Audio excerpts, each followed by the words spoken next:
Choices are something you probably take for granted, right?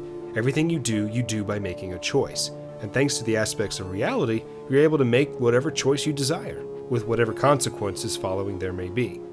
No one is telling you to make a decision, and there are no boundaries preventing you from choosing.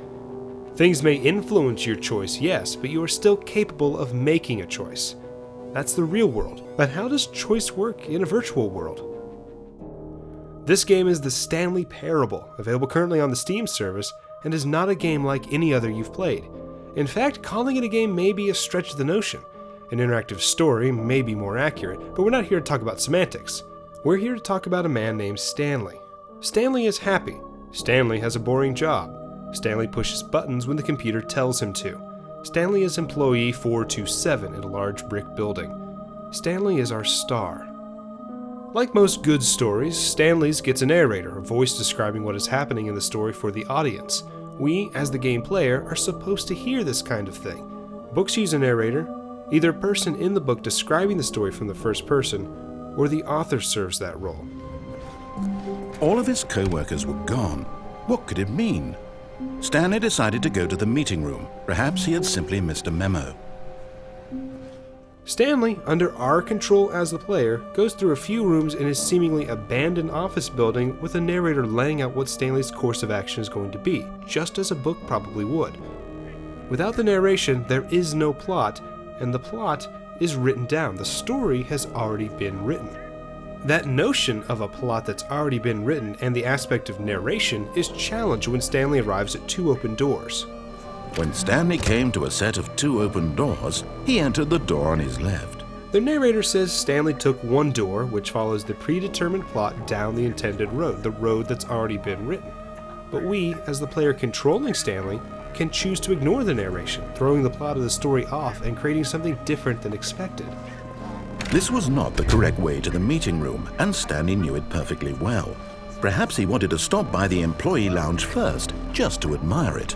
This is a choice, and choices may be what the Stanley Parable is all about. So let's back up here and talk about these choices. If we follow the narration, the game proceeds as a digital book of sorts.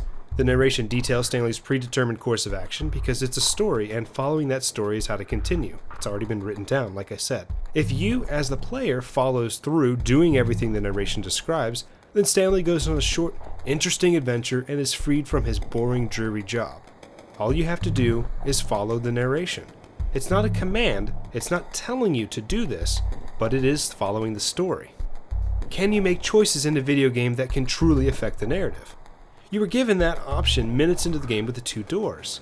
Stepping into the door on the right takes Stanley to the employee lounge and forces the narrator of the story to try to get Stanley back on track to the story he had already written. But eager to get back to business, Stanley took the first open door on his left. But you don't have to. You don't even have to make Stanley go on his little adventure. In fact, Stanley can just give up right away. But Stanley simply couldn't handle the pressure. What if he had to make a decision? What if a crucial outcome fell under his responsibility? He had never been trained for that. Stanley can just kill himself. Stand around admiring blue chairs and paintings. At this point, Stanley's obsession with this room bordered on creepy and reflected poorly on his overall personality. It's possible that this is why everyone left. Or Stanley can rush things before the story is ready to proceed. Stanley was in such a rush to get through the story as quickly as possible, he didn't even have a single minute to just let the narrator talk. That kind of anxiety isn't healthy. The Stanley Parable is a game. Kind of. Its way of handling things like a story and choices a character can make are incredibly unique for a video game. The Stanley Parable really can't be described in a quantified way. You really can't assign a game like this a number and really say you're doing it justice. And even describing it in a qualitative fashion is difficult, maybe impossible, though such a description actually may be perfect for the Stanley Parable. Let's talk about the narrator for a second. If you follow the written story, where Stanley doesn't do anything different than described, the narrator serves as just that, a narrator for a written story. But deviate from that, and the narrator becomes a character. Sometimes he'll plead with Stanley about his story. Someone you've forgotten about. What? Really? I was in the middle of something. Do you have zero consideration for others? Are you that convinced that I want something bad to happen to you? Why, I don't know how to convince you of this, but I really do want to help you, to show you something beautiful. Sometimes he'll be furious with Stanley for his actions that throw off the structure of the game. You see? There's nothing here. I haven't even finished building this section of the map, because you were never supposed to be here in the first place. Broken rooms, exposed developer textures. Is this what you had wanted? Was it worth ruining the entire story I had written out specifically for you? Do you not think I put a lot of time into that? Because I did.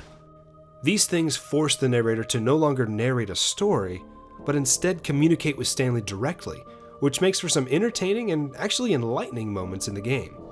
Finding the old story can be the narrator's goal, or forging a new story with Stanley might be his intention.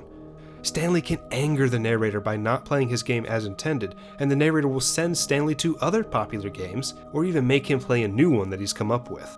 The actions the game and the narrator take are based on your actions and choices in the game, taking you on the course to several different endings. I told you about the one where you don't deviate from the communicated path, but there are several others that you can find. And things change in the game based on little things Stanley can interact with too. This is minor stuff, but it adds another layer to the mysterious thing that is called the Stanley Parable. These endings range from the, okay, that makes sense, to the thought-provoking and depressing. Some of them play with the idea of choice. Sure, you can choose things in the Stanley Parable, typically a path to go down, but not everything. Some situations will strip you of the power to make a choice, while others allow you to make a choice in another way that you might expect, which can throw off the narrator even more than if you were just going through different doors. The narrator will try to find that new story with Stanley. The narrator will try to fix his old story with a magic yellow line that's supposed to take you to the story. The narrator will try to save Stanley, or the narrator will try to kill Stanley. Stanley, you're in for quite a disappointment. But here's a spoiler for you. That timer isn't a catalyst to keep the action moving along. It's just seconds ticking away to your death. You're only still playing instead of watching a cutscene because I want to watch you for every moment that you're powerless, to see you made humble. This is not a challenge, it's a tragedy. You wanted to control this world, that's fine. But I'm going to destroy it first, so you can't. All part of the same game, all part of the same story in a way, all based on your choices. But those choices, are they really choices? Are we as players able to choose differently than a game expects? No, because the game is built around rules that objects, characters, and players really have to follow. Your choice may affect something, sure, but the value of that choice is predetermined. It's measured and calculated into the game's design. Your choices in a game have already been made for you. You just need to input them. It's a program, not the real world. That's why the game falls apart when Stanley does certain things, because video games are not supposed to be able to handle a choice like that. That's why the line goes everywhere in the building to find the story, because the story of the Stanley Parable is wherever Stanley is. That's why the narrator can't come to terms with Stanley's decisions, because he wasn't prepared for a third party, that's us, the player, to make them for Stanley. That's why, you know what? Maybe I'm digging a little too much into this.